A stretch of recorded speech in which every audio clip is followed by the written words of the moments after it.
This one for the lady over the bus. This one for the lady before burn them. Seem to recognize this one.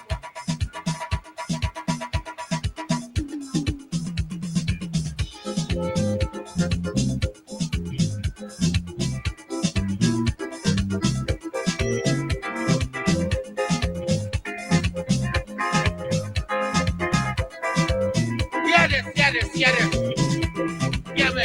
Fire burning, fire burning, fire burning, fire. I ain't hear you. What is it? What? Fire burning. What? Fire burning, fire burning. One more time. Fire burning, fire burning, fire burning, fire burning. One more. Fire burning. Shadow.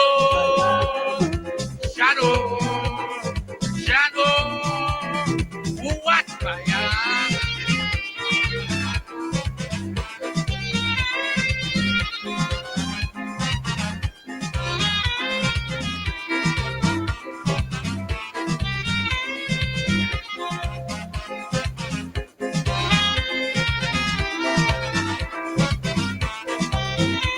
This one for you.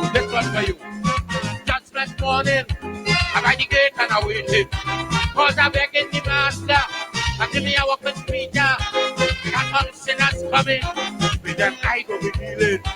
Because the things that they do me, I've also fixed them personally. Peter looks as the road by the gate. Peter look the Englishman. We sent at the road to Africa land. Peter take rally, but leave Victoria for me. Peter can just don't care what you say. Mussolini, he can't get away. Why? This is my time for Bring fire. This is my time for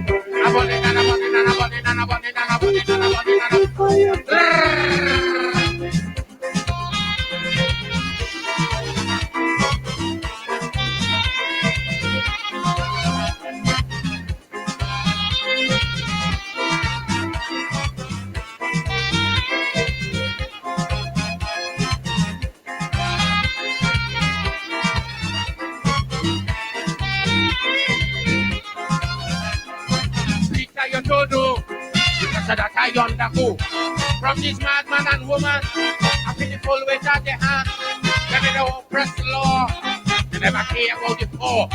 Peter, these people had a day. Well, now it's time for starting to play. Peter, look at them straight by the gate. Peter, I don't want her to make fuss. Remember, I want Brittany for Columbus. After Peter, look the woman. South Africa refused to put Peter can just look at what you do like Reagan going in it. Why? This is my time.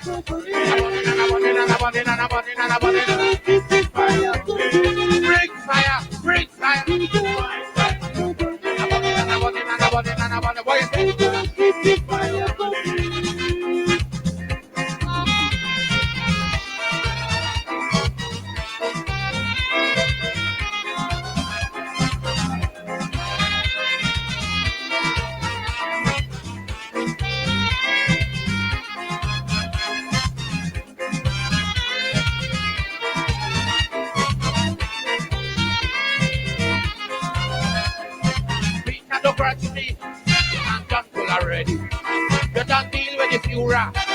Go ahead and take Costa. But that woman Mary, remember that's my baby. So I'm back and I'll let you wait. You got to get black sal in a break. Peter, wait. Peter, look, both are reached by the gate. But both I don't want to waste time. Remember, we still have Morgan behind. After Peter, look, the woman who sent for it rooms in Africa land. Peter can just don't care what you say, but the Ku Klux Klan, he can't get away. Why? This is my time for today. Listen. This is my time for today. Play the music, man.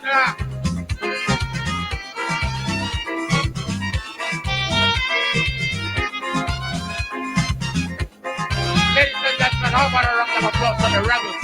How about a round of applause for the rebels? One more time. Right. Take a piece.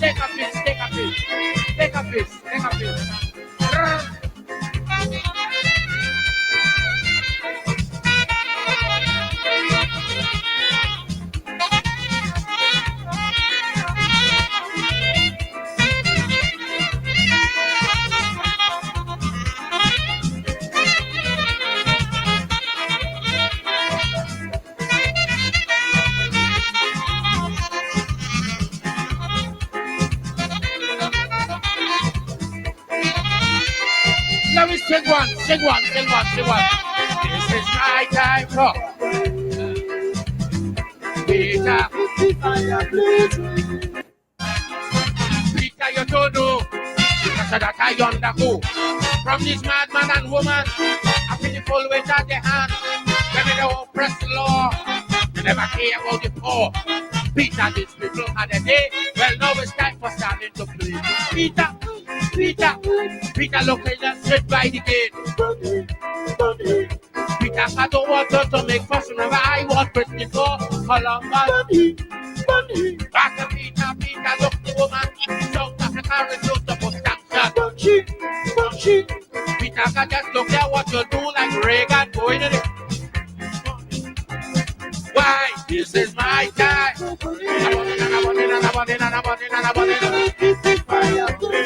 Bring fire.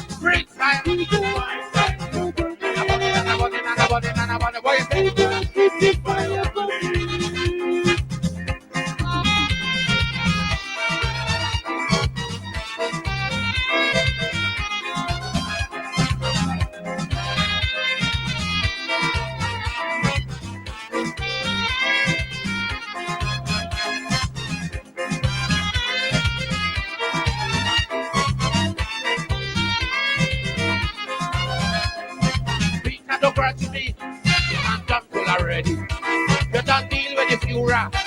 Or go ahead and take Foster. But that woman Mary, remember that's my baby. So I back and now let's wait. You got to play black style in a break. Peter, wait. Peter, look, both are reached by the gate. But I don't want you to waste time. Remember, we still have Morgan behind. After Peter, look the woman who sent for his roots in Africa land. Peter can just don't care what you say, but the Ku Klux Klan can't get away. Why? This is my time for today. Listen. This is my time for today. Play the music, man.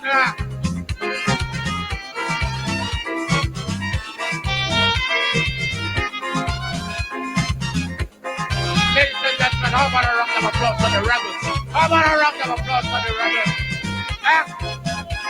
One more time. Right. Take a piece. We can remember the dog, Panama. After Peter, look the woman who brings foreign troops in the Caribbean. Peter can just look at what you do like ballhead. Why? This is my time for body. What? I ain't hear you. What you say? This is my time for body. Play the music.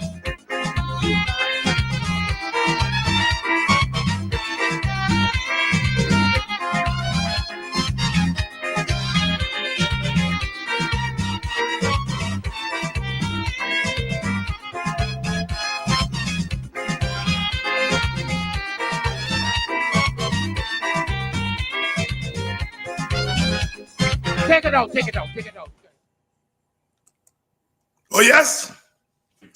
The black man himself, Dr. Leroy Callis, the Black Stallion, giving us one of the memorable ones, the classics.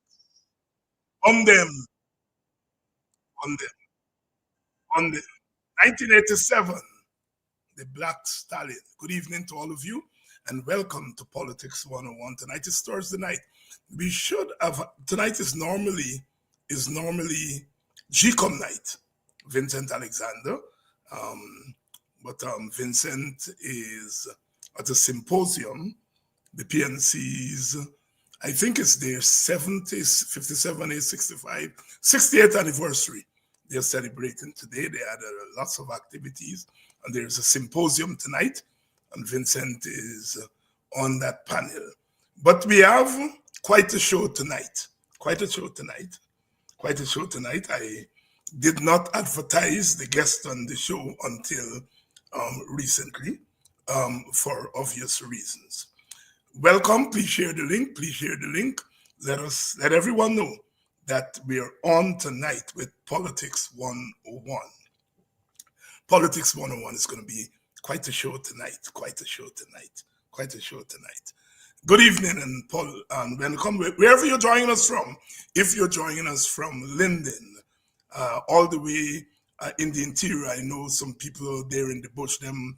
My brother out there in the interior, in the bush, as he said, who is rooting for me and rooting for the WPA out there in the bush, sent me his usual advice last night. I hear you, my brother.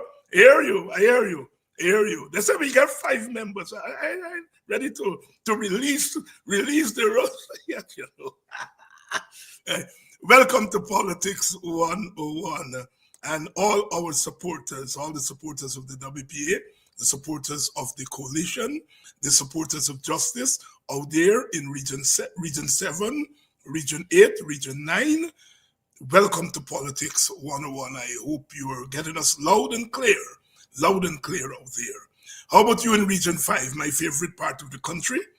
West Coast puppies. African country.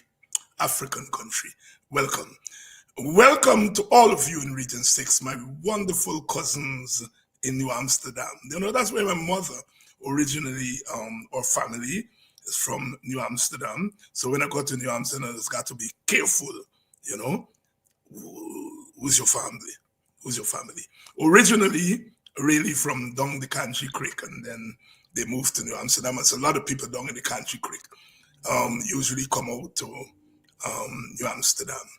All of you on the Quarantine Coast, welcome to Politics 101 tonight. And of course, the East Coast of Demerara, you know, we Guyanese, you know, we just do it. East Coast of Demerara. East Coast of Demerara. How about you, the good people in Melanie Damishana? You all are going to have an interesting tonight show, Melanie people. Good night. And my people in the old Orange Nassau, turned Buxton. You know, I was telling my class today, you know, we are interested people, we were talking, I was teaching them about post-emancipation political economy, and we were talking about the village movement. And I was telling them that, you know, the gratefulness factor. Our people bought their lands and they created the village, the first village, they call it Victoria. Thank you, Queen Victoria. And they buy Buxton and they name it after Sir Thomas Fowell Buxton, who was one of the British abolitionists in the British Parliament. And they said, thank you, Mr. Buxton. And they named the village after him, Thomas Fowell Buxton. There was another British abolitionist called Thomas Clarkson. And then another one called William Wilberforce. Other history teacher was in primary school, Mr. Gill. He was a Pleasance man, he teach in Buxton.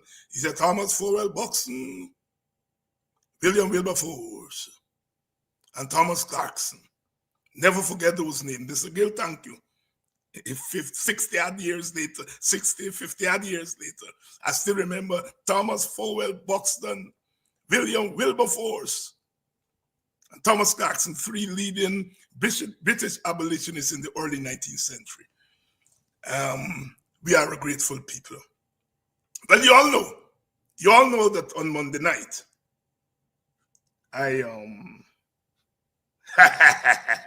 on Monday night, I was in Ricketix, and I, addressed the issue of the PPP under the guise of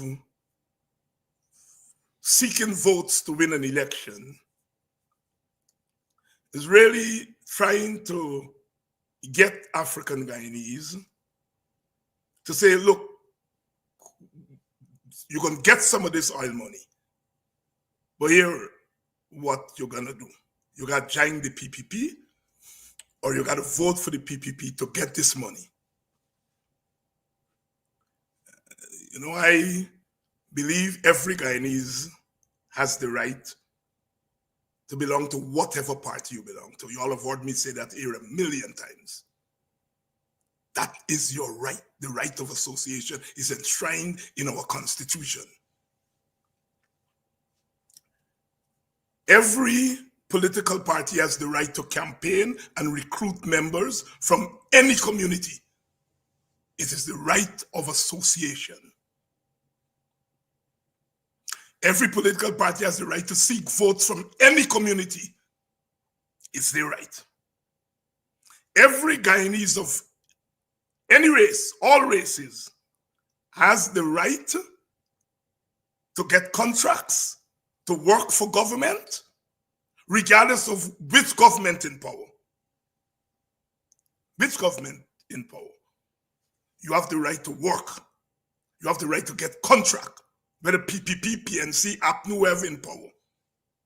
And none of those parties or government has the right to come to you and say, in order for you to get a work, or in order for you to get a contract, you have to join my party. No. Even if you put on a PNC jersey and you go to get a work under the PPP, you have a right to get that work. And under APNO and the PNC, even if you put on a PPP jersey, you have a right to get your work. I believe in that. I'm clear about that. Very clear. That is my political upbringing. What I can't accept is for a government to come to an ethnic group and say, if you want a $40,000 work, if you want a contract, if you want to get in to this place and get into that place, you have to join the PPP, put on a red jersey, and go to PYO conference. I'm totally against that. And this PPP government has instituted that.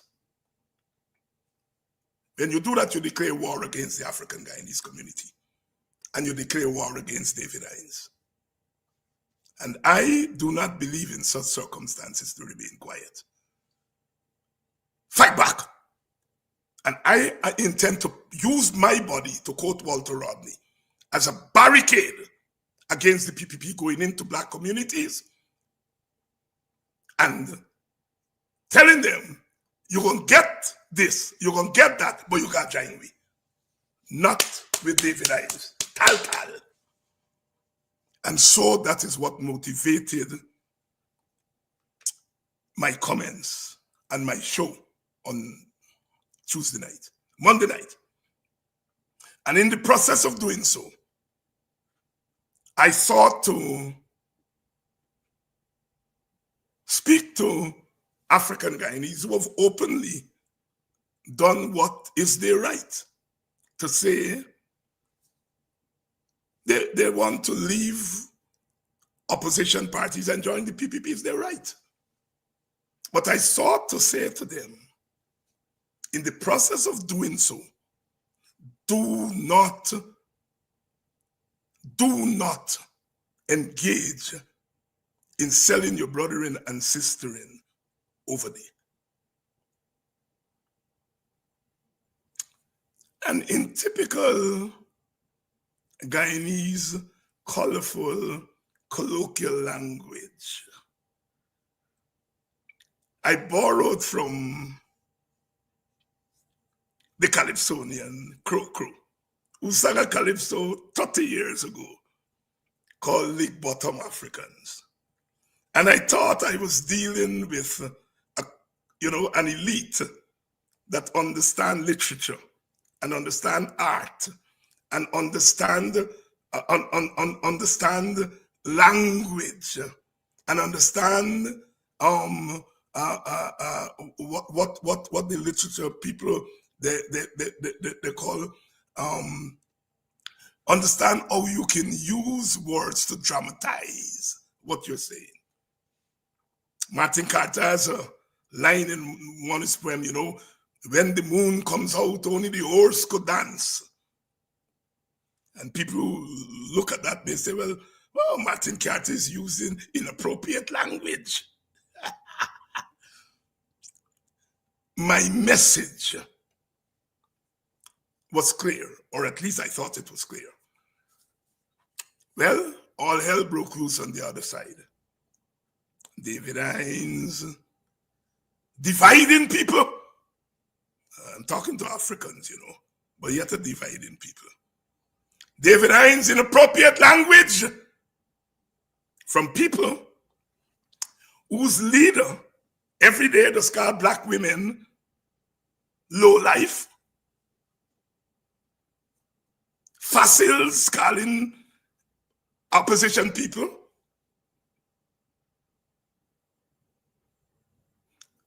Old people, geriatrics in an offensive way.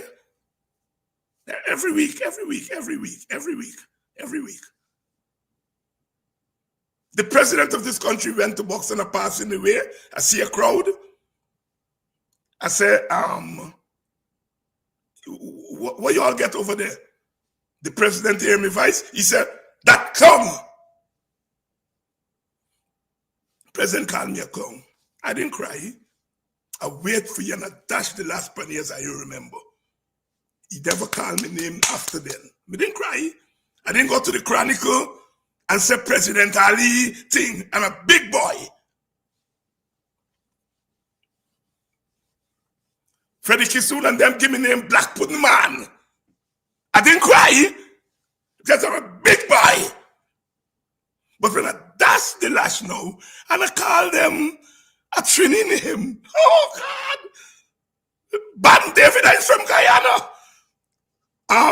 Send it to the workplace and tell them he's a racist. Call Donald Trump, the president of this country, call me a joker. Nobody. My good friend Pandit didn't remember to call me a joker. The PPP leaders, they call Moses Nagamutu Uncle Mo. They call Ramjatan. They call Pandit Nimakaran and all them Hindi dirtiness. But when David Hinds just caught from a calypso, oh Lord, oh Jesus Christ, Nigel Hughes must throw David Hinds. David Abrinat must throw. Yeah, my belly hurt me. If this thing wasn't so serious. Anyhow, I called two names. James Bond and Leno Craig. Two young men who I consider friends. James Bond more than Leno.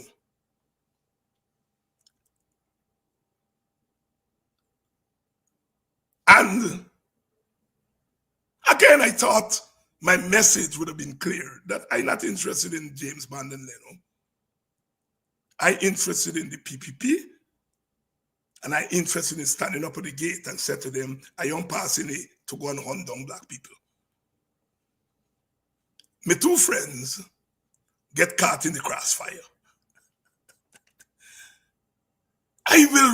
I will fight for James' right and Leno right to belong to the PPP. I got friends in the PPP. I got friends in the PPP who fight for the PPP, get blows to the PPP. The guy Indians in the PNC who fight for the PNC, get blows to the PNC. Anyhow,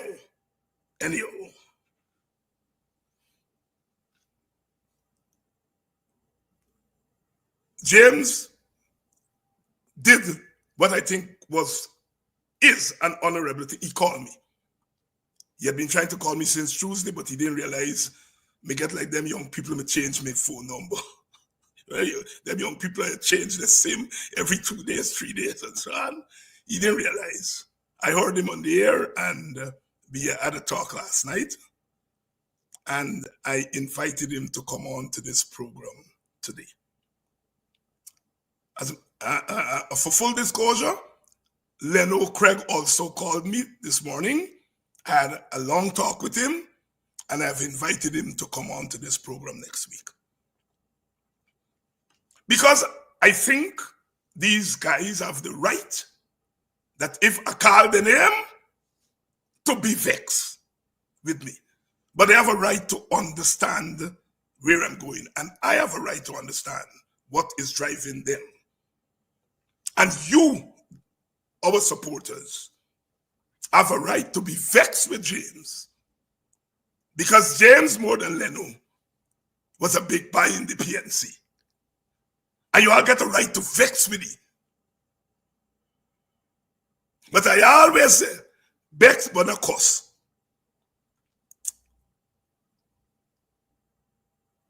And so, in the spirit of African discourse, I've invited James here, and he never hesitated.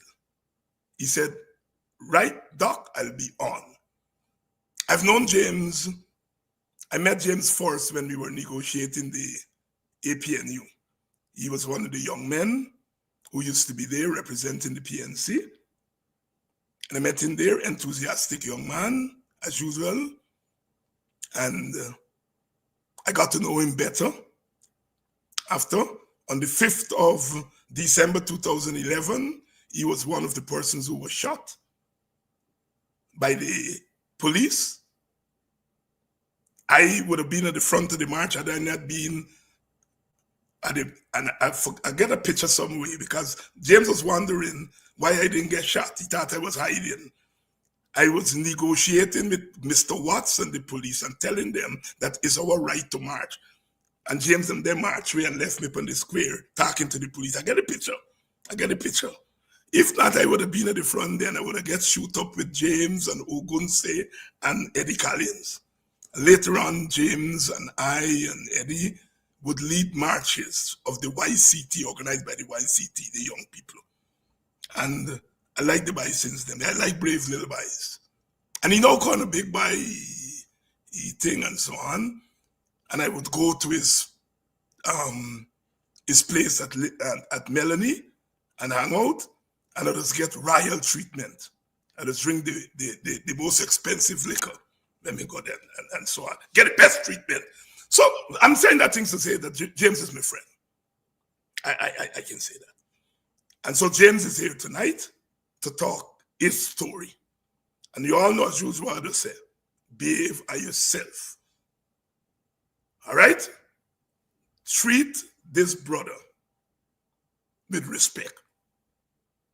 Right? Whatever you all may think. Right? And so, in the African spirit, James is here tonight. Brother James.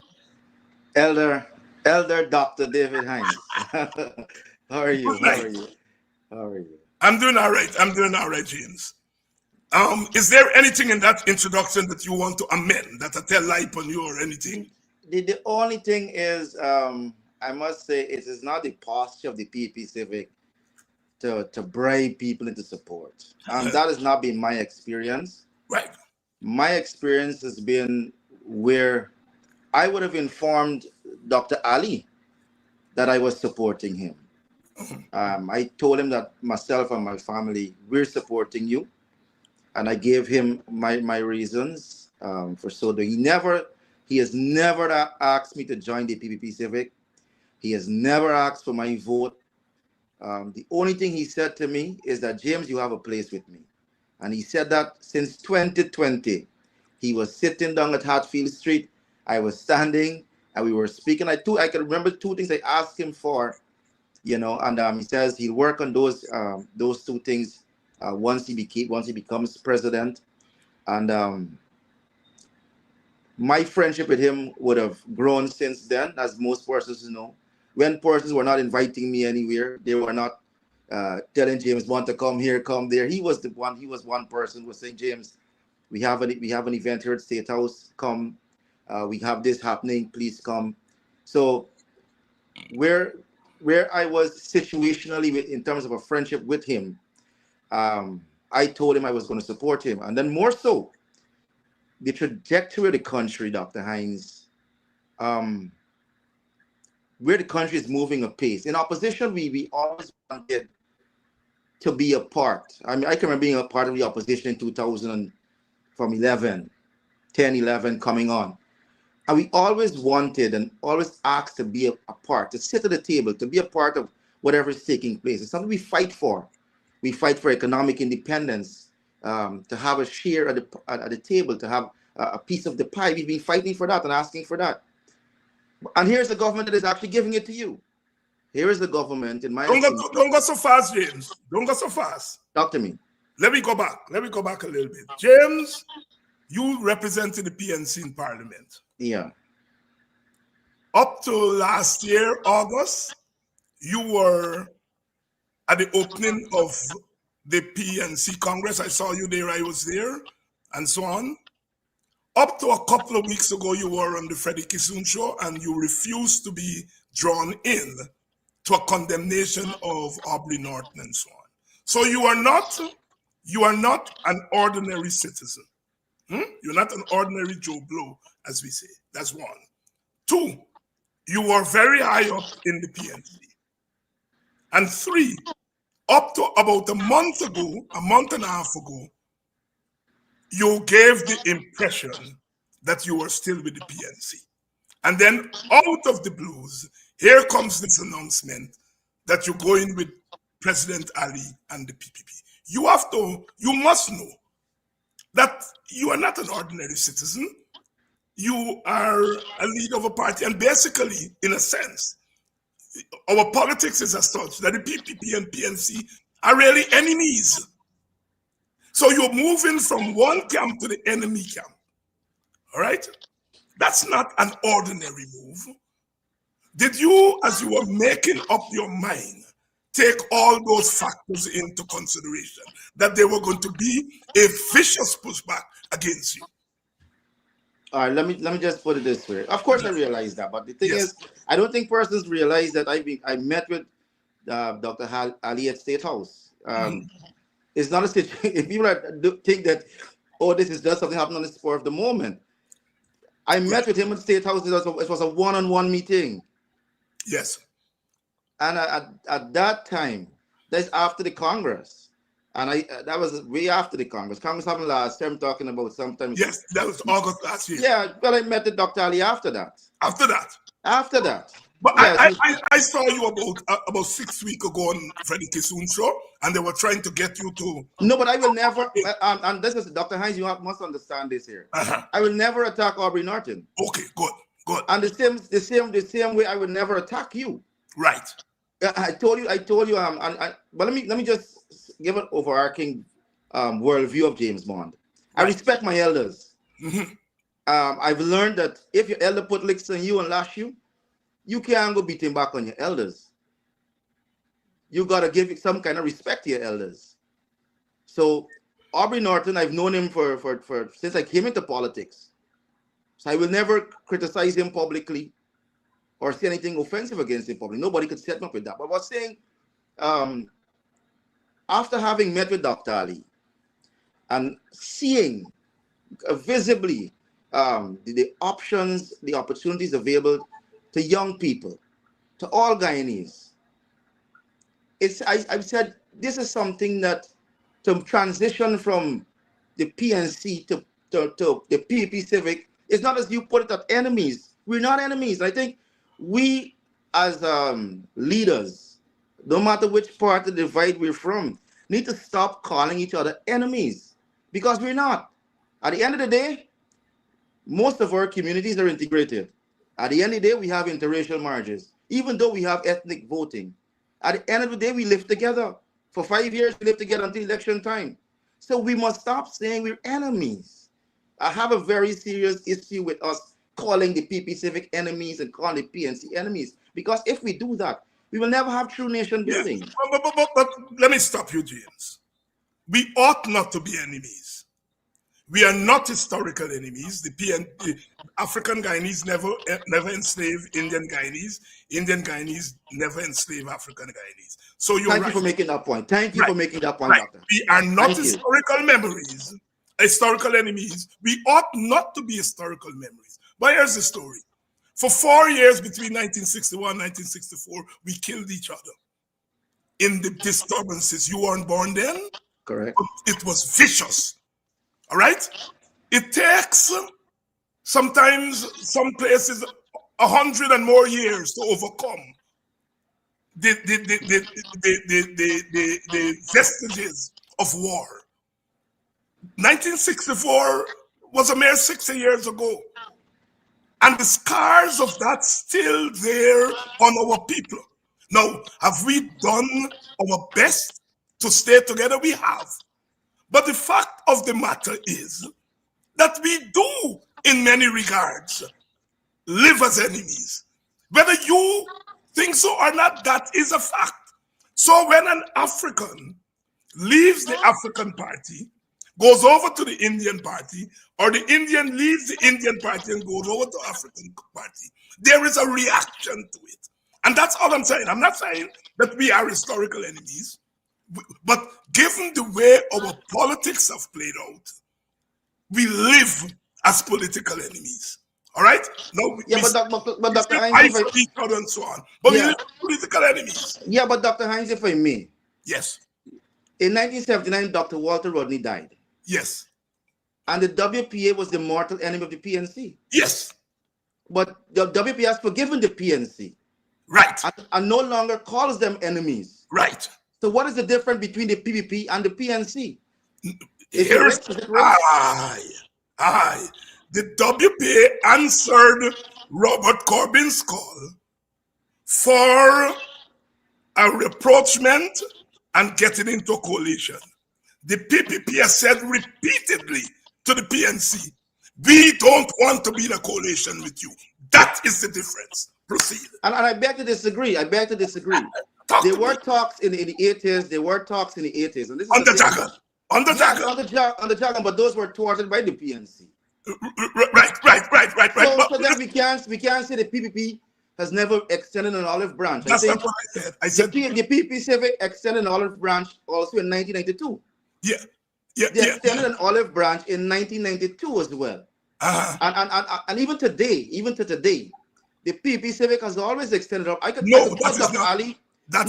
I could say this without fear of successful contradiction. I think Dr. Ali wouldn't mind me saying this. He wouldn't mind me saying this. He has said very clearly, he says, James, I want to work with the PNC. I want to work with the PNC. So it's not a situation whereby we have a president who extends himself as hostile to the PNC. Look at the Marcus Quarters that you raised on the said Monday night. He said, in spite of the judgment of the court, that he's willing to work and help and provide compensation and assist the very 6 squatters. But what persons don't realize is the other squatters that actually were there, they receive compensation, receive new house lots. So is this indicative of a government who hates black people, who's the enemy of black people? I beg to differ. All right. Honestly, beg to differ. All right, James. And the evidence, again, the evidence is with James Bond. Yes. I don't want to take my word for it. I don't want anybody to trust me. Yes. But I will say my truth. My truth is very simple. Yes. Yes, we both had experiences with the People's Progressive Party Civic. I could give the good and the bad. I received my first scholarship on the PP Civic. I bought my first home. I got my first business, my practice on the PP Civic. I also received a lot of treatment from the PNC for the PP Civic that was inhumane, being shot, being in 2011. Yeah, but the thing is, we can't. I don't think it is progressive in human nature to hold these grudges forever. I can't go ahead hating the entire political movement of the PP Civic. And you would remember, Dr. Hines, there was an option to actually sue the PP Civic when we got shot. And Eddie Collins and the others says, James, no, this is part and parcel of the struggle. Do not let us litigate against them for it. So at that time, we all forgave the PPP Civic for what they did. Yes. So all I'm saying is we want to move the country forward. We all want a part of that. We're not going to say, well, look, the PP Civic, you have the full mandate to move the country forward without us. I'm saying there is a space, there is a place for every single Guyanese, and it is something that we're advocating for. Good. All right, James, let me ask you this. What was it that tipped the scale for you? At what point there was this thing? I'm gone from the PNC, I'm going to the PPP. Obviously, there was a moment, but what was the confluence of factors that made you go from one? You didn't say, boy, I'm going from the PNC to the AFC, or I'm going to the WPA on the same opposition side. You're making, what do you call it, a 360? Eh? At what is it? There must be something. Dr. Hines, I share this with you personally, and it's something I would keep close. I won't share it publicly, the key reason, but I could say this for the viewers. I've always had an idea that I could serve at the highest level, whatever I do. That's what my father taught all of us, actually. He says, James, if you're going to aim to be the best, aim for the top, aim for the skies, not the earthly mountain tops. I grew up in a family like that. And I realized that there's a window for it. There is a window, and time is the most expensive currency there is. There's no other currency like time. So being at the age that I am, I'm looking around at the political space that is there and is available. I'm saying, James, you're looking at yourself in the next 5-10 years, that's it. And then I look around and I see where I am, where I want to be, and what is the vehicle or conduit I could use to get there. And I realized I couldn't do it staying still. What you don't use, you lose. Mm-hmm. And I was in a place where whatever my skills and talents were, they were not being used, they were not being utilized. And for me, I need, in terms of politics, you need to work, you need to be busy. And politically, I saw, when I spoke with Dr. Ali, I saw an opportunity to not only work politically, do political work, be a part of a political machinery. I saw the opportunity to also bring some youngsters along who, just like me, were feeling ostracized, were feeling left out, were feeling like, look, there's no place for the best and the brightest, And I said, something, I want to move. The only place for me to move to with was the PPPC. With all due respect to the other parties, other than the PNC, those parties don't have the I don't think I don't want to be critical of anyone, but let me say the smaller parties, in terms of if you want to achieve what you want to achieve in a certain amount of time, there's only two ways you could do that. There's only two parties available for that. It's either the PNC or the PP Civic. So on a deep personal level, that was it. That was it. And that's fair. That's fair, James. I can't argue with that. We have to merge the personal with the collective. At the personal level, you felt that you wanted to do certain things and that the PPP offered the best opportunity at the personal level. But let us go to the collective level. Yes. The nature of our society is one. Now, in America, you can move from the Democratic Party to the Republican Party with relative ease. Nobody pays too much attention to that. Partly because there is not the big ethnic divide between American whites Democratic and Republican whites. People could move easily. But again, the nature of our society, there was no way you could have moved to that other party without the notice of the wider community. And the response of the wider community would be reflected by the way they see politics. So what I'm trying to get you to tell me, James, because I'm saying you have made a big sacrifice and you've taken a big chance, you take the big gamble, there must be rewards when you take such a big gamble. James, if I decide I go join the PPP tomorrow, I better be able to tell black people, you know what I mean, that I can help you all better in the PPP than on the opposition side. Or else they will hang me. Not literally, but they will hang me. So if I were to make that decision, I will have to say, here is the chance I'm taking. What can I tell my African Guyanese people that I can achieve for them when I go to the PPP? As I'm putting that question to you. That's an excellent question, Dr. Hines. And I must say, I don't like to toot my own horn on these things. Yes. But you've given the opportunity for me to toot my own horn, so to speak. Yes. Without political power, without political office, all the roads in Melanie you see done is the result of my intervention. All the contractors that got roads done in Melanie is because of my intervention. I'm the person who called Minister Indar and says, look, the Melanie Main Road is in a bad state, we need it done. He says, James, it will be done. I'm the person and Mr. Eric Morris, the engineer, who walked the length and breadth of Melanie North and Melanie South, measured all those roads, do the bill of quantities, everything, put it in a document which I gave to Vice President Jack Dio. Later on, all of those roads got done. I still have the messages which I recommended the contractors from Melanie to get those jobs, all of them. And all of them got roads done in Melanie.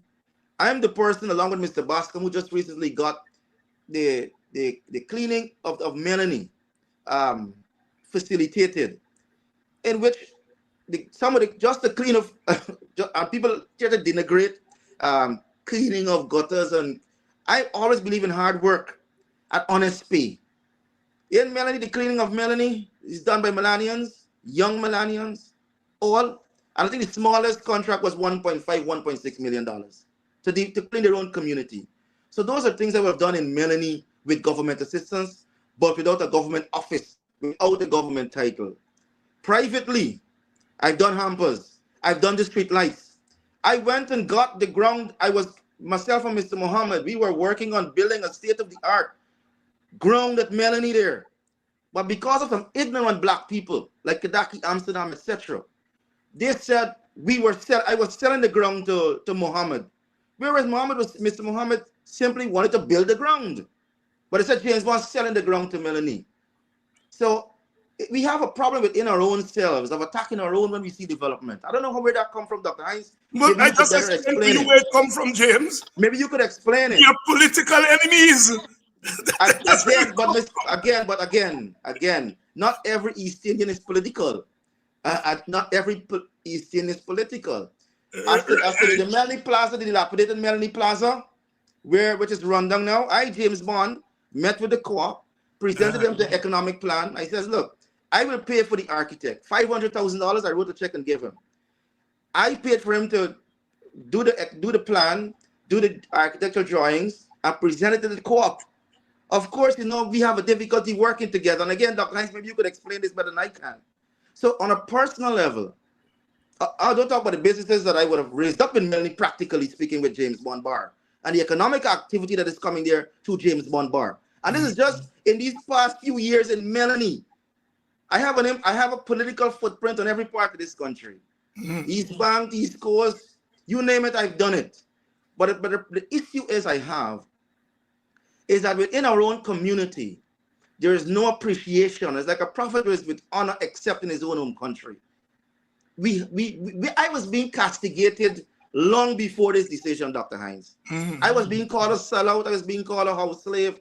I was being called so many names before this, and I can remember going on walkabouts with the mayor And then certain council persons are saying, we doing he. And this is not in 2024, it's in 2021. You know what I'm saying? So I was always, for some reason, persons when they see some persons, when they see James Bond, I don't know if it's a threat thing or I don't know. But I've always been under attack.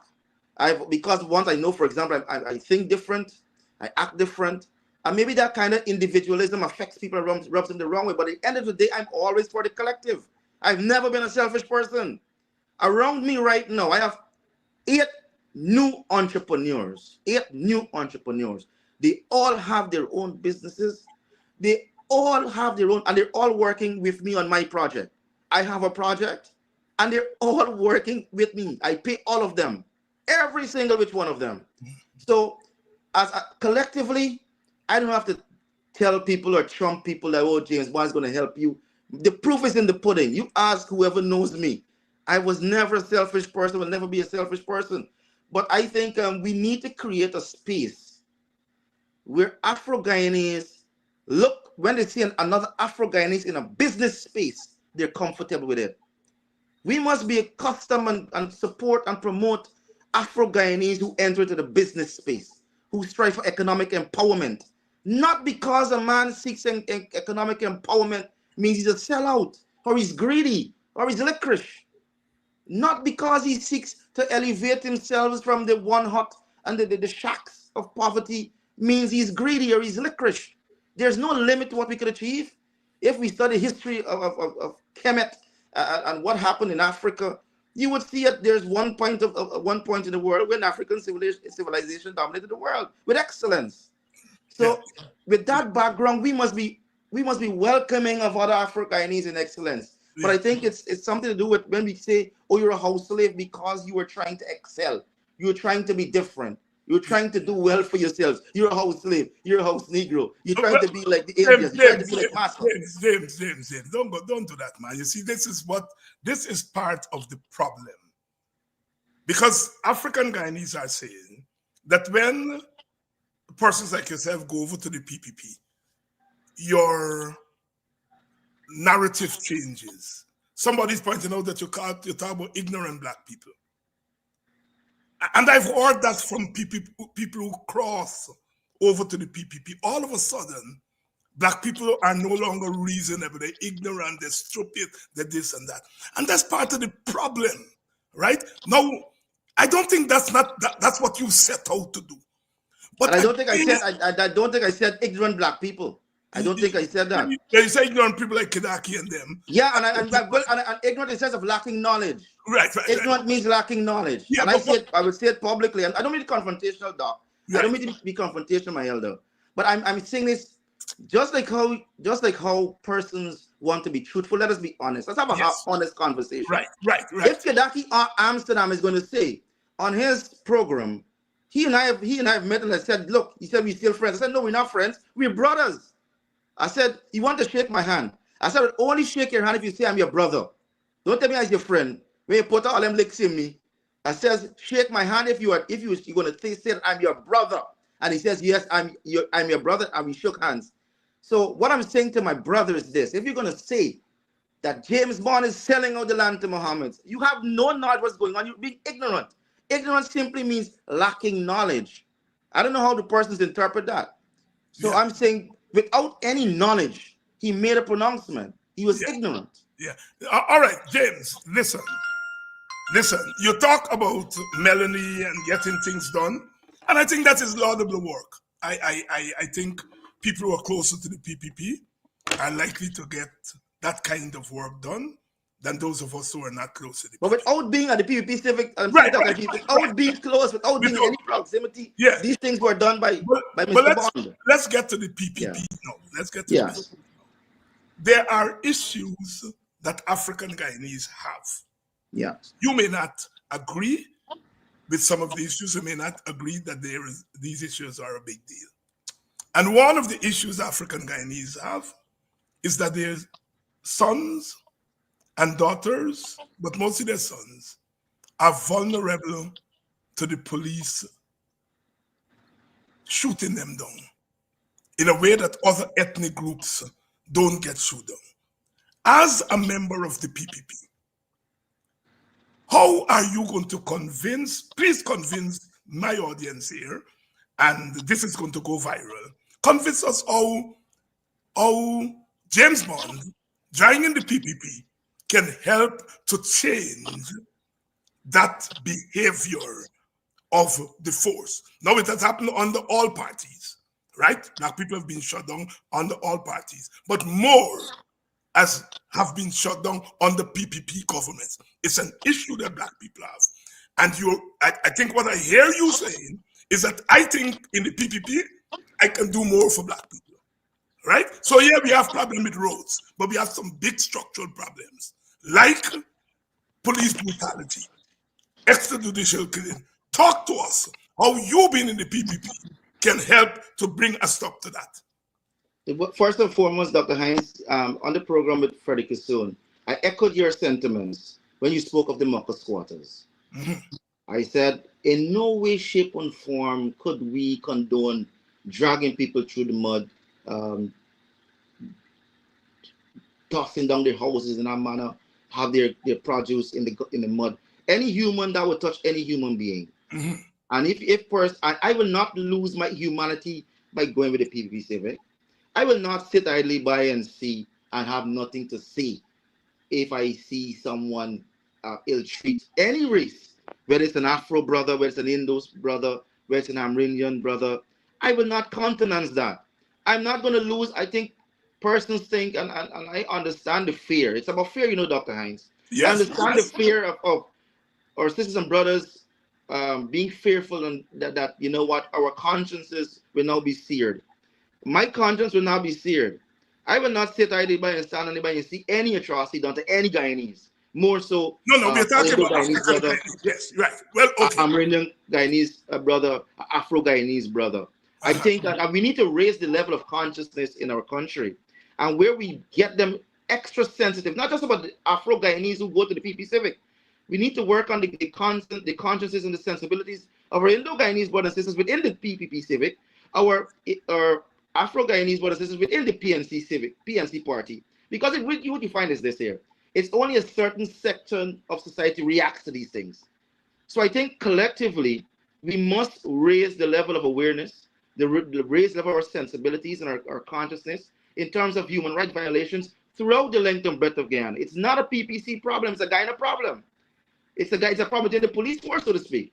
Because we need to understand that what affects us, what affects one, affects us all as a country.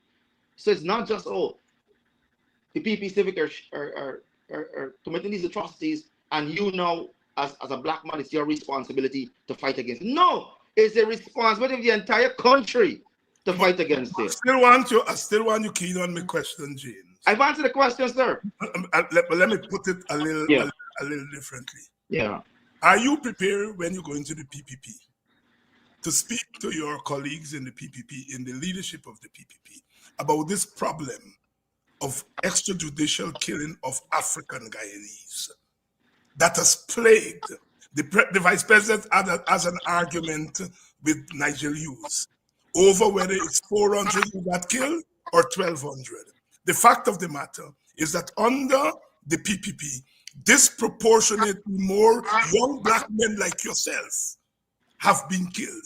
I still want to hear how James Bond going into the PPP, how you intend, if you intend at all, to deal with those issues in the PPP. You're speaking specifically of the extrajudicial killings that someone Nigel Hughes raised? Let's not quibble over numbers. We are saying more African Guyanese have been murdered by the police under the PPP than under the PNC. And can I say this very clearly, sir? Yes. Extrajudicial killings to me, whether done by the PPPC, the PNC, the WPA, the TUF, whoever is in government, I am saying it is my responsibility as an individual to speak against this, which I will, at any state, at any time. But I'm saying, sir, there's a caveat to it. It is not just about one person or one group speaking against it. It just can't be your voice and Nigel Yu's voice and my voice. It has to be the entire country speaking against it. And I'm saying we need to raise the level of awareness, the level of sensibility to these kind of violations.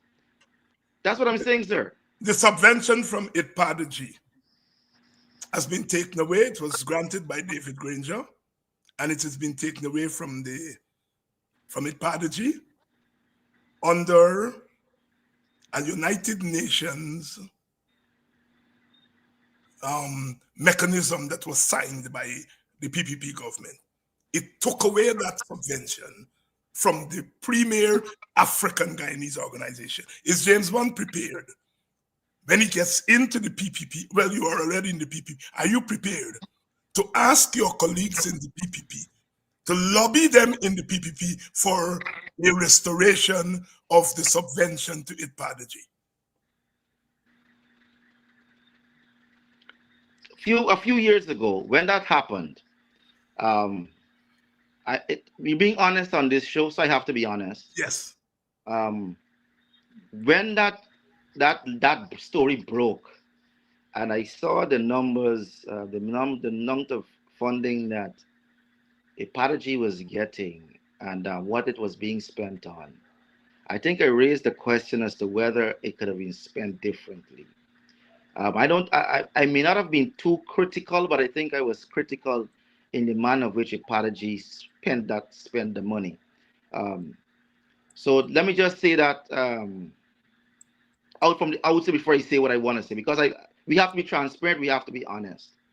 Whether or not I was wrong to criticize how ITPADG spent the money, in hindsight, that's right. That's all right. That's all right.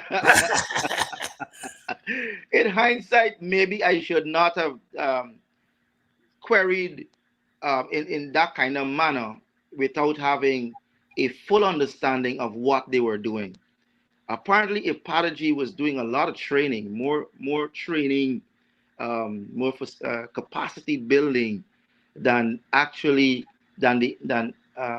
setting up businesses and investments, etc., in the Afro-Guyanese community. And I may not have seen the wisdom in that approach, as to focus more on capacity building than actually the hands-on element of creating new businessmen in the Afro-Guyanese community. I will say this though, whatever the Afro-Guyanese community deserves via ITPADG and via ACDA, I will advocate for increased subvention, not just a subvention, increased subvention. And it's not to give priority or special treatment to Afro-Guyanese. This is my explanation. In a multi-ethnic society, we must be careful in terms of how we prioritize or how government's monies are spent. And every other group, whether it's an Indian rights group or Armenian rights group, they all receive funding. They all receive subventions from government. In no way, shape, or form, without good cause or good reason, should we take away any funding from any of these groups. If the United Nations, the premier body, would have said, we need to invest in these communities, particular community, especially, I think this is the year of the decade, there's in a decade for people of African descent. As a government, we should honor that.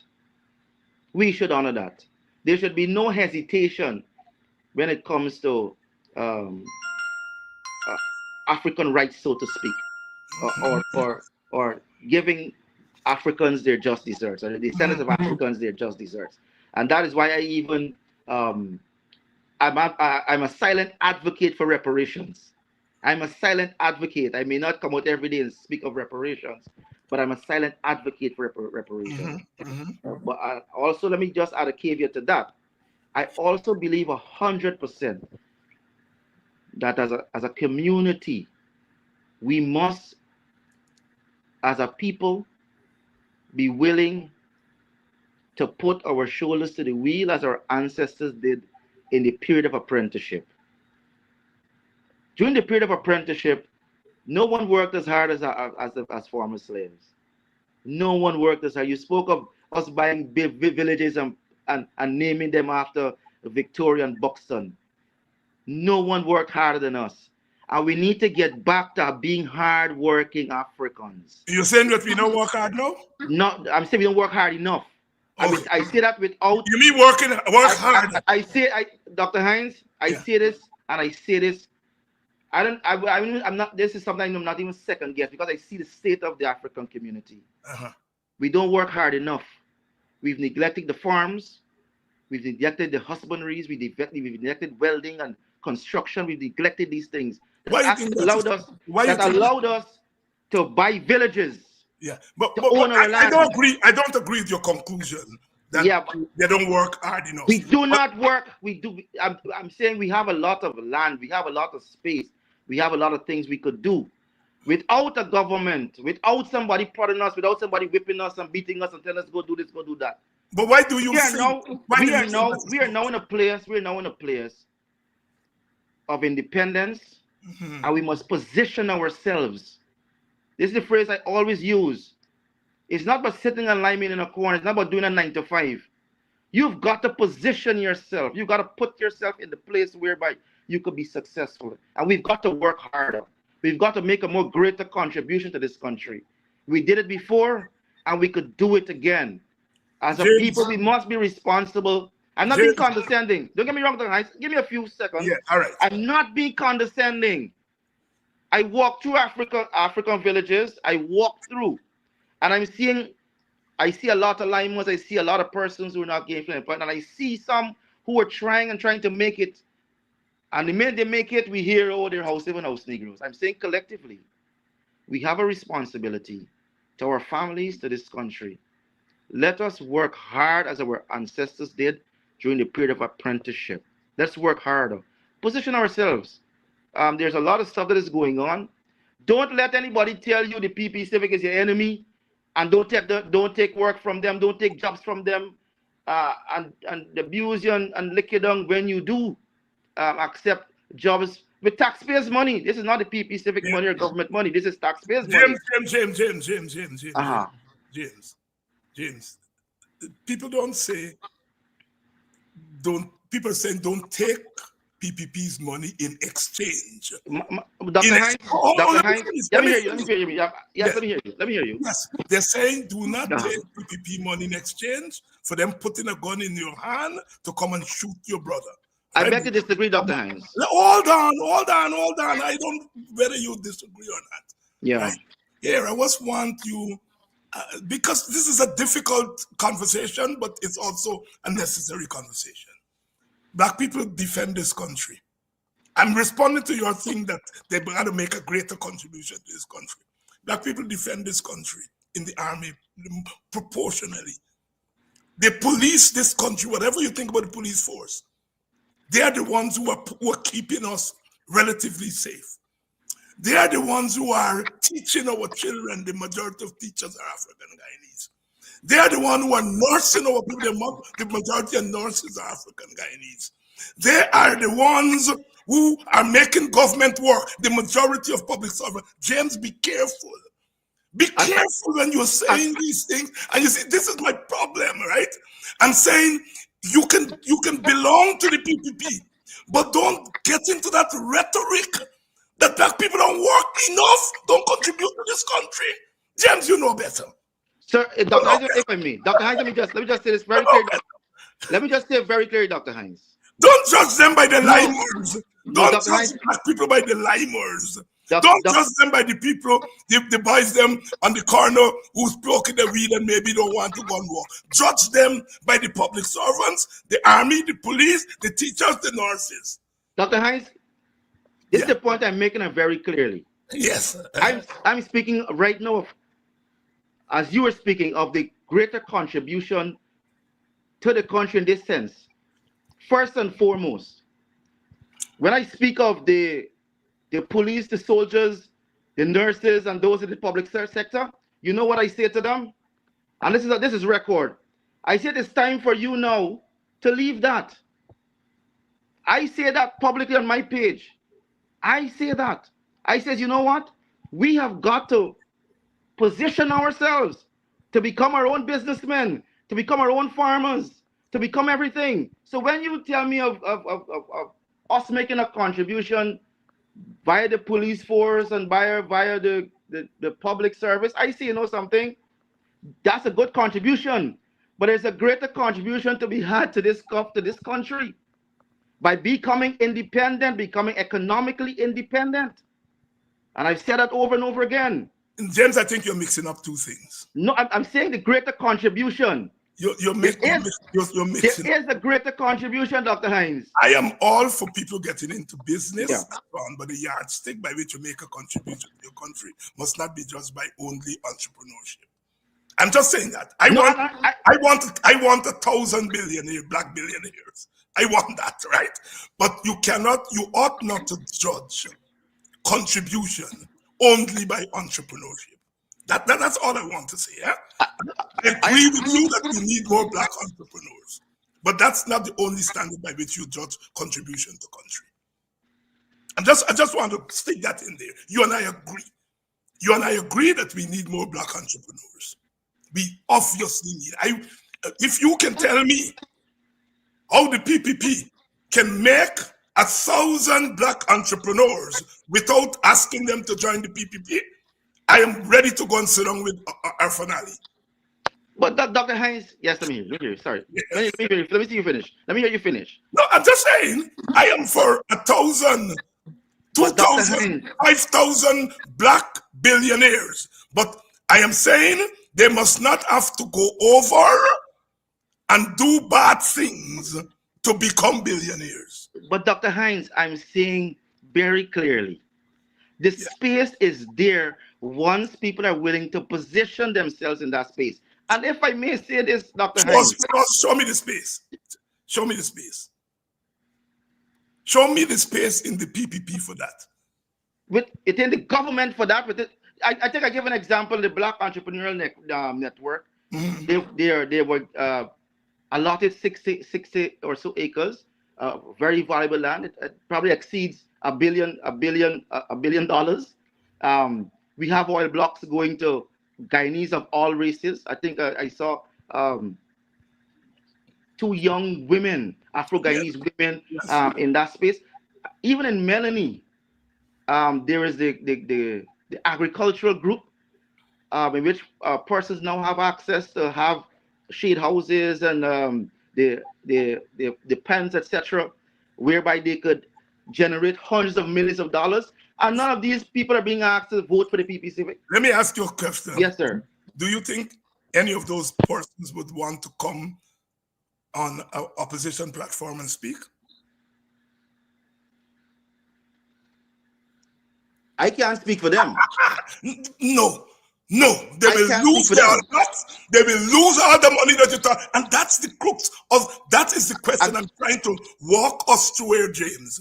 It is not that the PPP is not prepared to give resources to Africans, but it's what they have to do in exchange. That is why we use the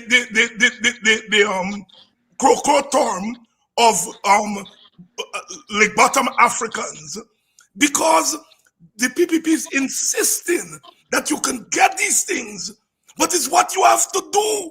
And again, before we come to this, let me just say this very clearly, Dr. Hinds. Yeah. Do every person that support the PPP Civic or receive from the PPP Civic go on a platform for them? Every black person. No, I am asking you. No, I get the point. No, the question is no. Well, exactly. But what I'm saying, of those people you talk about there, the Black Empowerment Network, tell me 2 of them who can go on a opposition platform. I'm sure they got supporters, opposition supporters. When did Terrence Campbell get his write-off?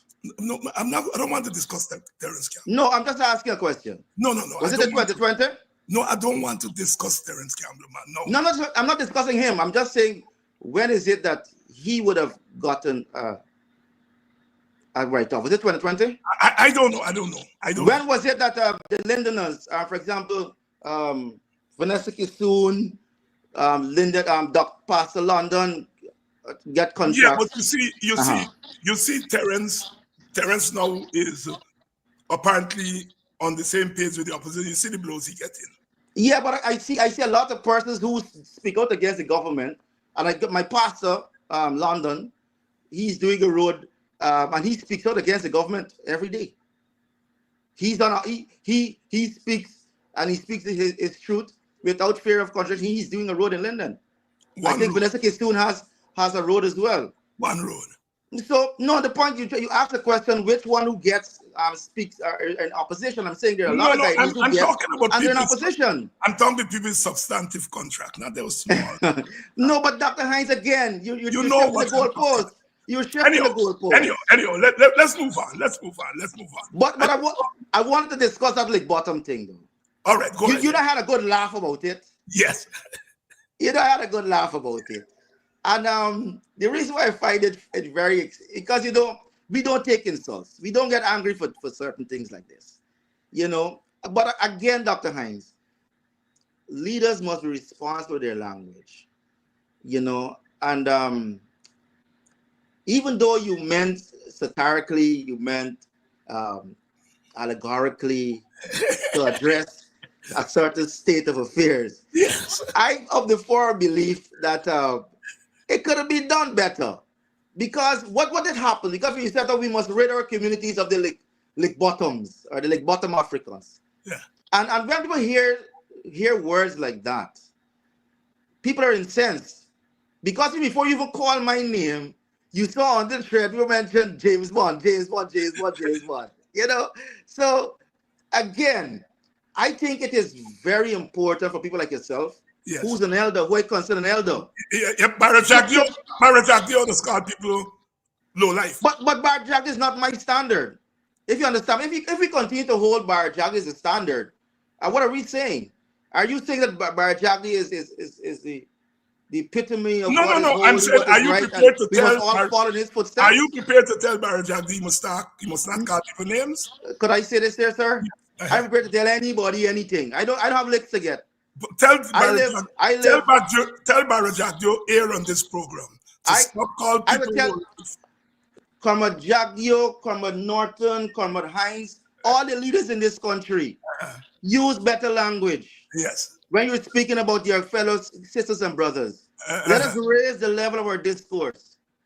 Are you prepared to tell Barajagdio to stop on his press conference as vice president of this country, to stop calling people like Cathy Hughes and other black women low life?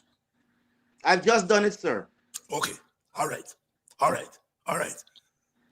The point I am. But will you, Dr. Hines? I not apologize to me. Yes. But a lot of youngsters were very, very hurt about what. I have no apology to make to anybody, James, because I've not set out to offend anybody.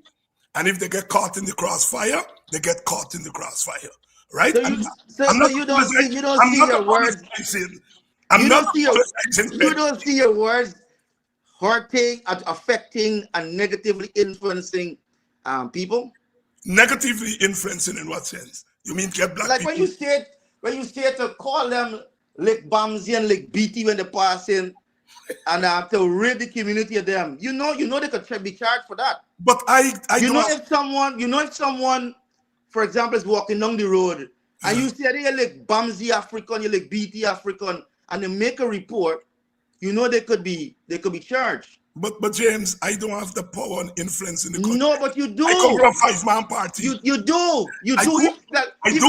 Sir, you do. Even for the 5 men. The 5 men that you have. I do. You accepted. Yeah, you do. You have 5 persons, right? And you influence 1. Talk to me.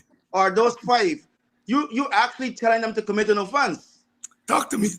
But you say them little bike on the road. I get influence over them? No, I'm saying the 5 men you have influence over. Forget about the 5 men that get influence over. They won't do that. They won't meet nobody on the road. But you're saying you sure that? I go in by what you, but not you, where your friends, Freddie Kisoon said David Hines ain't got no following. How come now David Hines can influence people to interfere with people? And let me just say this here. Anybody could influence anybody. You don't have to follow somebody to influence them. If monkey see, monkey do. Yes. Monkey see, monkey do. James, the issue is not It's not the language that I use. It's the issue that I raise. But you can't deflate. If you concentrate Yeah. on the language, you're deflecting from the issue, which No, is what the guys in the PPP are doing. no, but Dr. Hines, I don't want to spend too long on this point, Yes. right? But you can't, in my estimation, all due respect, Yeah. you can't say that you're using incendiary language. You're using incendiary language and then say, you know what?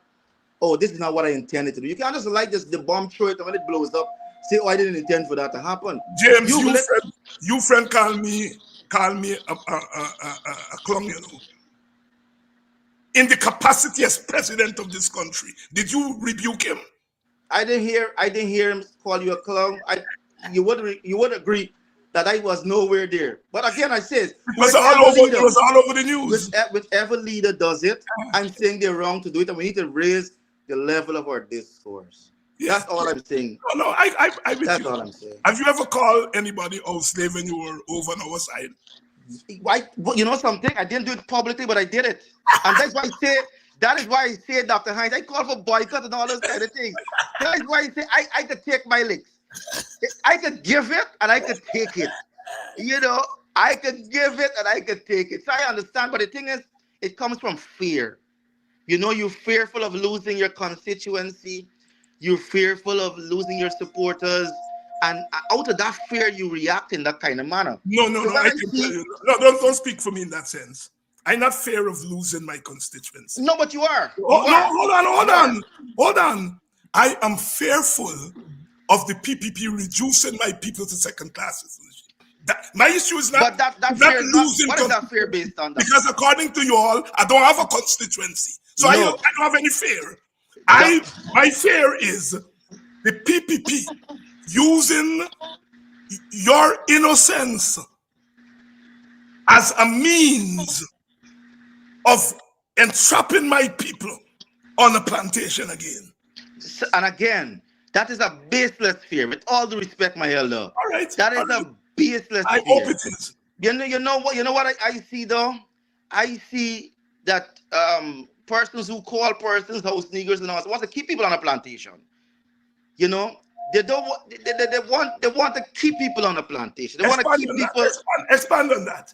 Yeah, good. This is what I mean. We all have started somewhere, some level. And persons that equate going to the PPP Civic as going for money, or as going for things, as going for opportunities, etc. So they consider where they are in a particular position as being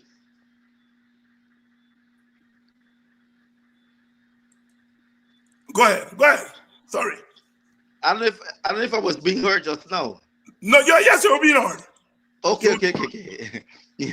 Yes, good. So I'm saying, in a particular camp, they view we're here together. This is the plantation. We're together. The minute you go off to the plantation to go to the PP Civic, which is seen as, oh, there's money over there. There's opportunities over there. So you're leaving where you are, the plantation, to go over there. It's not going to another plantation. They see this, you're going to better yourself alone. Individualism. Say, no, you got to be here with the collective. You got to stay with us. If we getting licks, if we getting beat, if we not getting this or that, you got to stay here. You can't leave to go over to the PPPC to get anything. And that is the mindset in which it is programmed. But I want to say this to Guyana. As far as I know, and you said it rightfully, the People's Progressive Party, it was never a slave masters. Burnham. James. It's not because you're my elder, allow you to interrupt me like this, you know. I'm not asking you, I'm telling you.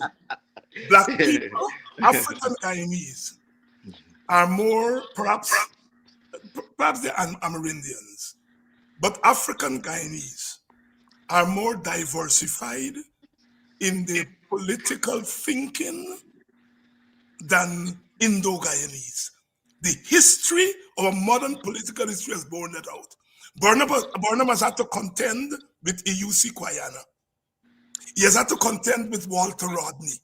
He has had to contend with the AFC after Burnham. The PNC has always had to contend with opposition within the African community. The PPP has never had that same contention. African Guyanese are more diversified. More African Guyanese have been open to the PPP than Indian Guyanese have been open to the PNC. I'm not asking you that. I am telling you that as a So why is there an issue then when Afro-Guyanese go to the PPP? No, the issue is not. If you say religious possess, that's so filthy. Why is it an issue? That is not the issue. The issue is what the PPP, this present PPP is using your innocence to do. That's the issue. That's what I'm saying. It's not about to empower it's not people, about you. to assist people, to create opportunities for people, to work with people. About you. You are making it about you. It's not about you. That's the farthest thing from the truth. It's not about you. It's about the PPP and what it is using your innocence to do. And I beg to disagree, Dr. Hinds. You can disagree. You know, Dr. Hinds, let's take a pin on this, Dr. Hinds. Let's take a pin on this very important point. The People's Progressive Party Civic does not need a James Bond to do anything. You think so? And I'm telling you so. You know what your face on a PPP to do for the PPP? Sir, with all due respect, sir, you know, you asked to blow my own horn just now, but I'm extremely modest. All right, go. And I could tell you very much, sir, to win the election, the People's Progressive Party don't need James Bond, they don't need David Hinds. Right. They don't need us. I'm saying the People's Progressive Party, whilst in government, has made overreaches. They've made extensions without me being a part of this. I didn't start anything, Dr. Hinds. Right. This thing happening all the time. People are gravitating towards the PPPC. Africa Selman did it a few years ago. And if you could recall, yes, you know, I remember her. Ms. Patricia Green, former mayor, deputy mayor. And there are no person I may not recall went over to the People's Progressive Party Civic. So no one is being used. I'm saying the People's Progressive Party has shown itself to be a party that's accommodating. Let's wait and see that as it unfolds. James, have you considered that the PPP can lose this election, and if they lose this election, you have to deal with that situation? What situation? Again, my elder Dr. Hinds. Yeah. I have never seen myself as beholden in terms of where I want to achieve or what I gotta get in life because of the cover of government. Okay. You know, I've never seen that. So you will swing back. And PNC you can swing back. No, it's not about swinging and swinging. Okay. All right. It's not about swinging and swinging. I've made a decision to support the People's Progressive Party Civic. And everyone likes to say, oh, we will win an election. But I believe in working. I believe in you got to put in the work. You got to have a strategy. And you have to have a machinery that is willing to work, a machinery that is able to touch all 10 regions, every nook and cranny. And I want to say very clearly, with the movement, I mean, you haven't seen the groundswell yet. I want to tell you, Dr. Hinds, you ain't see nothing yet. You think it's James Bond alone. But you ain't see the movement yet that's going to happen. You're going to see it just now. I think when Guyana sees that more persons than before are with the People's Progressive Party Civic, then they'll understand what I'm saying is that the party has created a new dynamic. All right. I don't want you advertising because I don't want you advertising on the show. Dr. Hinds, I told you before I came on the program, I said, Dr. Hinds, I will be advocating for the People's Progressive Party. I told you, sir. I allow you to rub me once and twice, but allow me to advocate.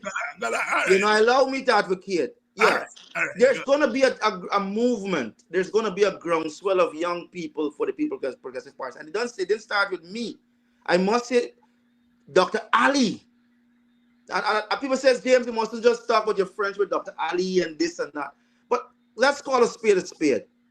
Which president in the past few years, I've never seen LFSB, and I only saw Judaism Tide once. But I've never seen a president. I've seen all the other presidents from Dr. Jagan, Sam Hines, Vice President Jack Leo, Donald Ramatar, David Gridgen, President Ali. I've seen all of them.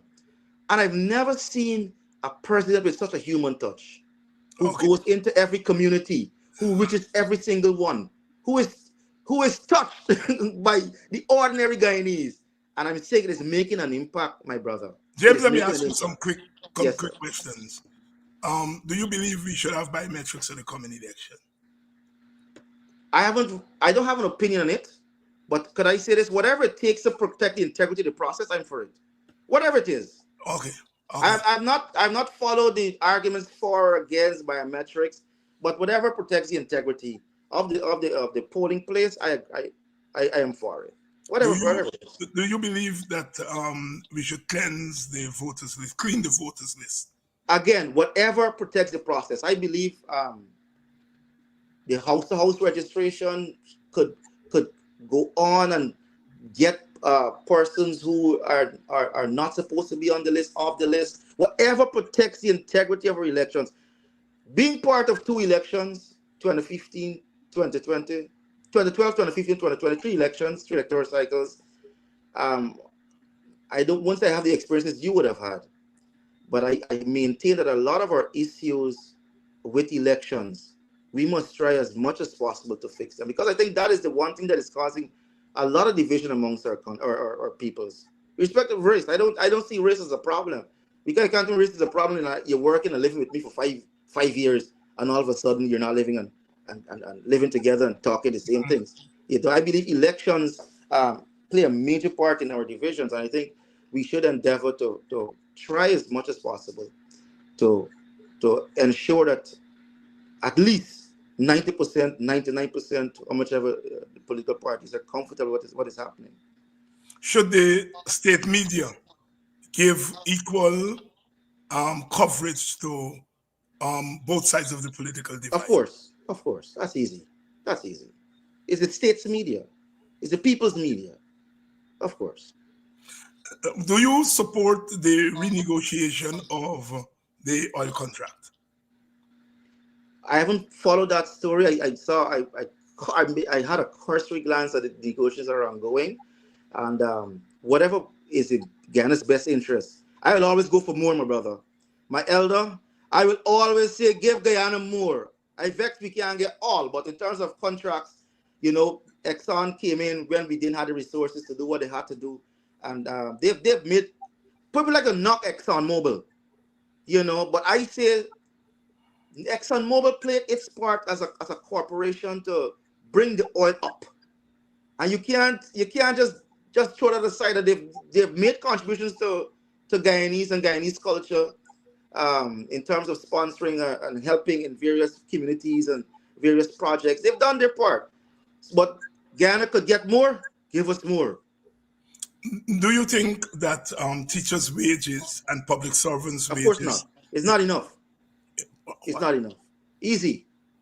Do you support constitutional reform? Of course.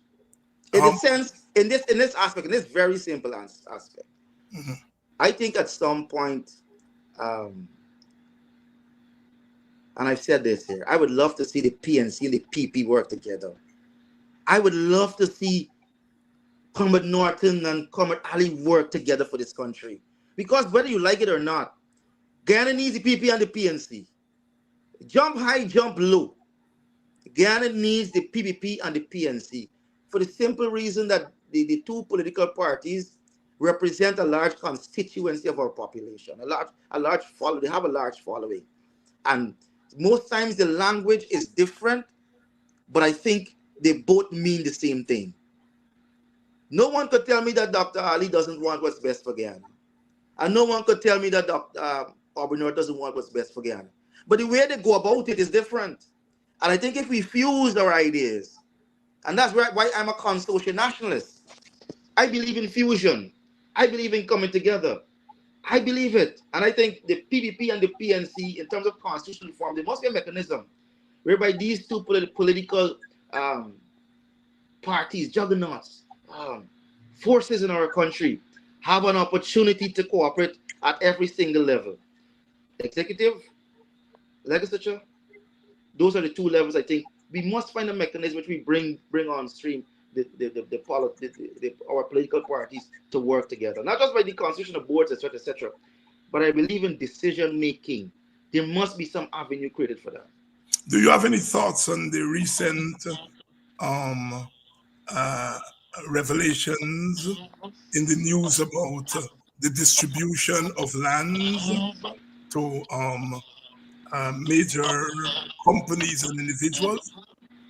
I've heard cursory, I've read cursory snippets on the social media with terms of the distribution of lands, and I must say,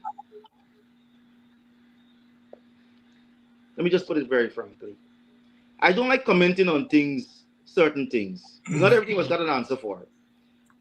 But from what I would have heard or read, is that there were processes that were followed in terms of CHP allocating those lands. It is now incumbent if a person has a different view as to how this person may have acquired a particular land, then it's for them to show it.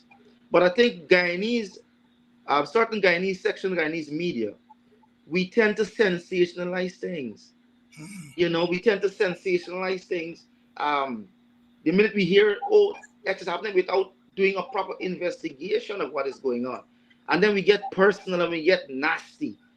And so for what I would have read thus far, the little I would have read, is that the processes were fully complied with, and the persons had acquired the land. But one thing I must say, I'm glad I listened to the press conference in which I think the vice president was saying, look, the same processes that went for these persons went for everyone. And I don't think anyone has come to say, oh no, this person here got special treatment, or that person there got special treatment. I haven't seen that part seen that as yet. James Bond, former member of the PNC, now a member of the PPP, here tonight fielding, answering a range of questions from us. And as I said at the beginning of the program, I invited James to come on the program in the spirit of African conversation. Obviously, we agree on some things and disagree on many things. But as I have always said to you all on this program, at the end of the day, we have to build this country together, and we have to find ways and means of doing so. James, your closing thoughts. First and foremost, I must say, if I offended my Afro-Guyanese brothers and sisters by saying that they need to make a greater contribution, I apologize. I think you made a very strong point in terms of equating public service with contribution. Although I'm of the firm view that we need less Afro-Guyanese in the public service. I honestly believe that, and I still believe that. But I accept your point that it may come across as though I'm labeling Afro-Guyanese as lazy. I'm not. Let me just say this. I believe we have a history of working hard, a history of excellence. And I'm saying outside of the public service, outside of everything, we could achieve excellence on our own as a collective, how we see fit. And secondly, I want to thank you for being an elder. The thing is, we need more place where, and this, I'm going to be very clear about this. Afro-Guyanese abuse and lick down and kick down and don't find a space where they could come together and have a rational and reasonable conversation. And I think this is history in the making, in that just Monday last, you would have said certain things, and here I am, with my elder, and I always said I've always given you that respect. I would never disrespect an elder. And I think the space now to show that, look, we could disagree. And this is not just about Afro-Guyanese, and let us transcend this beyond that. That even if an Indo-Guyanese and an Indo-Guyanese and Indo-Guyanese and American Guyanese, whoever, if we call ourselves Guyanese and true patriots, we must have a door open for conversation. Let us not stop talking to each other. Let us not stop listening to each other. I think it is critical going into this election season that we respect each other, to listen, and to reason and talk with each other. And quite a positive note on which to end. I echo those comments. As I've always said, my contention has always been political, not personal. And that even though we disagree politically, I agree with you that we have to find a space in which we can talk through. We would not agree with much at the end, but at least we would have had a conversation. I thank you for coming on, and I thank you for taking what Rav Gonzalez said. Take your legs like a man. Take your legs like a man. Thanks very much, my brother. Thanks. Right. And to you, the audience, y'all come out in large numbers here tonight. You see, y'all give James a big audience. But this is the spirit. This is the spirit. We don't have to agree. We don't have to agree on much. But we have to find a place to talk. And as I said, James called me last night. He said he'd been trying to get me since Tuesday. And we had a long conversation, and he came on tonight. We may not have shifted the button very far, but at least we talked. Tomorrow night, Friday night, we'll be back here again, and I'm telling you all again, I'm extending the same conversation, the same invitation to Leno Craig. He was an AFC guy, and I called his name also on Monday, and I spoke with him, and I've extended the invitation to him, so sometime next week. We'll be here tomorrow night. I know I have a couple of you to thank for donations, but it's been hectic these last 2 or 3 days, but I'll get it all together, and tomorrow night we will do the thanking. Thank you all so much, and again, I shall see you all tomorrow night, same time.